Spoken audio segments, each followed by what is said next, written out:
Heretic is a movie that I've been looking forward to coming out for a while now. Starring Hugh Grant, this was a film that was deeply focused on faith, religion, control, iterations, and interpretation. And that final one in particular was a theme that could most definitely be applied to the entirety of the film, especially the ending. With a topic that was extremely thought-provoking and Hugh Grant in one of his best roles that he's been in for several years. Let's take a deep dive into the film and discuss what the ending truly meant, the deeper themes that can be taken away, and, most importantly, answer if it's worth watching. Here is a review of Heretic and the ending explained. Hugh Grant's character Mr. Reed was an individual that had spent a large portion of his life studying religion in the hopes of finding the right one to follow. And it was through that where he saw that there were a lot of similarities between them, which in turn made each and every one of them less valuable and believable in his eyes. The main thing that stood out to him was the fact that people that followed any of the existing religions were essentially following a system of beliefs and words that were written thousands of years ago with the promise of a reward in your afterlife just because what's been said, with no proof whatsoever. And as well, some of those denominations of religions were iterations, which he felt diluted the message overall. For example, within Mormonism, the fact that once upon a time you were able to have multiple wives, but in the present day it wasn't allowed, but with no true meaning or justification that he felt was valid. This was the very thing that tied into everything that he did in the movie. If we go back to the beginning of it, before they even met Mr. Reed, the first piece of dialogue was about the size of the contraception magnum versus all of the other ones. Both Paxton and Barnes had different views on it and consumed the message of its marketing completely differently. Something that had no relevance to religion, but it showed word of mouth with Barnes' sister telling her about them versus the marketing message, which was what Paxton had experienced. They had two different messages from two different sources, and at its most basic form, that is essentially what the film was about. How much you choose to believe something that's being shown and told to you. Another way that this was shown to us was when they first met Mr. Reed, and he told them that he had a wife and that she was baking a pie, when in fact she wasn't. This wife never existed. This was made a point of immediately because it showed how people can just hear, listen, and believe, simply because somebody just told them something.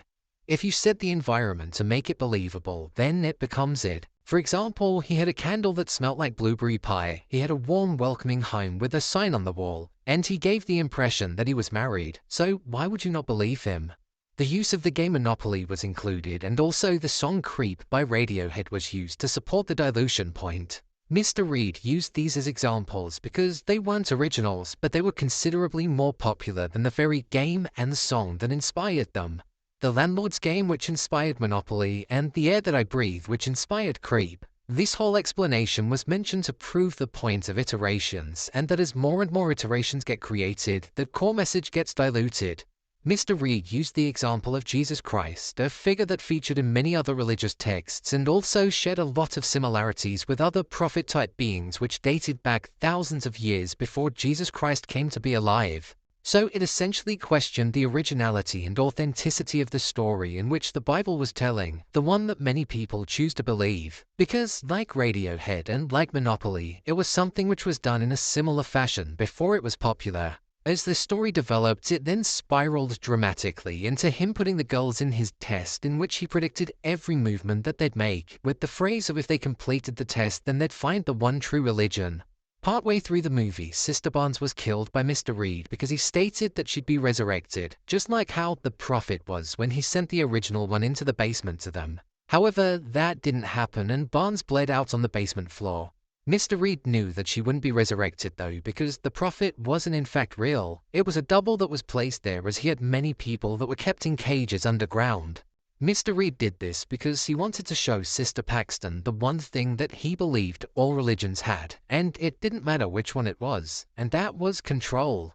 Mr. Reed was able to plan and predict every decision that they would make based on their existing beliefs. He wanted Sister Paxton to be standing in front of the cages at exactly the moment that she was.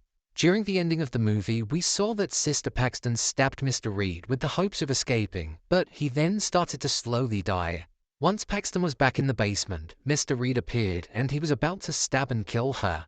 This was after Sister Paxton put her hands together and prayed for the both of them, in saying that praying doesn't actually do anything, as was proven by a test, which kind of supports Mr. Reed's original point. but she felt as though there was something to be taken away from the comfort that praying brought people in the moment that they needed it most.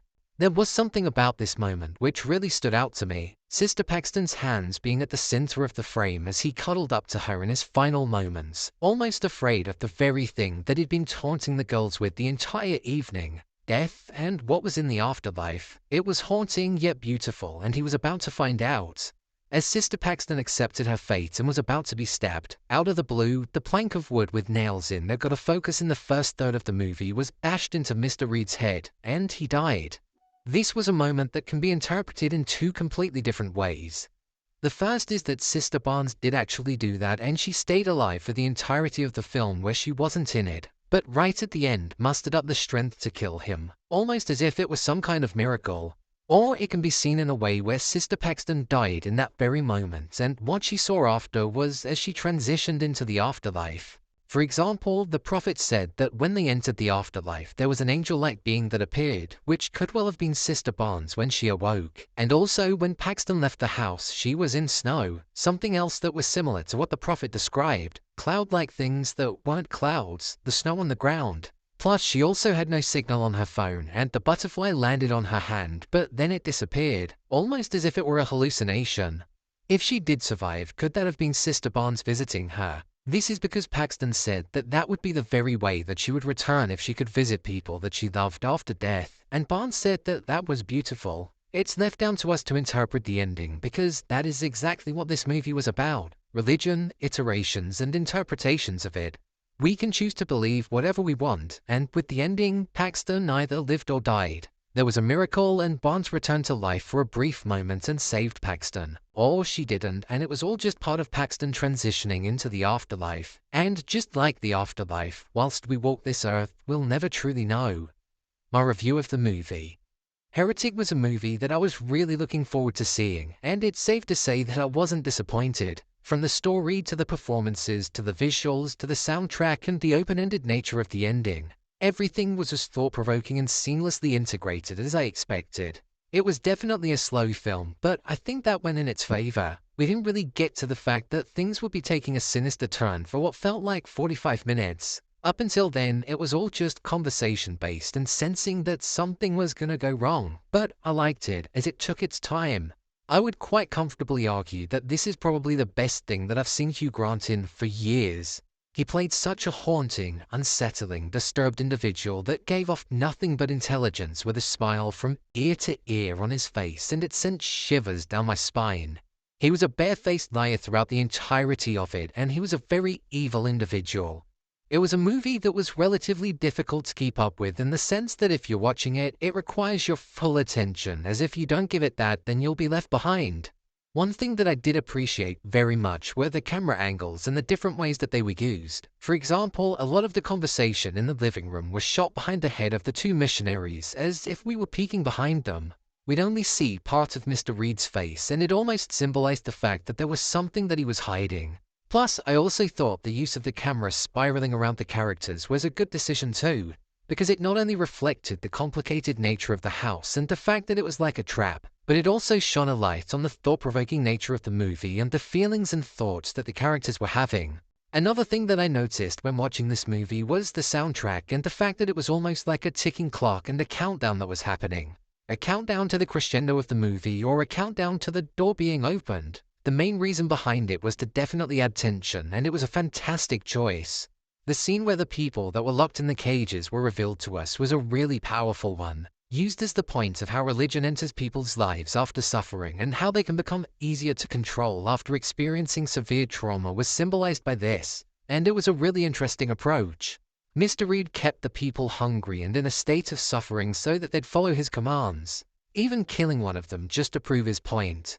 Was he going to make Paxton one of them? It was never revealed to us if he was going to, but he may well have done if he got the opportunity to, as it felt like this was something that he'd done several times before. The main question, though, that I always like to answer in its simplest form is this movie worth watching? Personally, I think it definitely is. It's a horror movie that's shown to us in a completely different way, and it's one where you're constantly guessing what's going to happen and if the girls are going to make it out alive the entire time that it's playing out.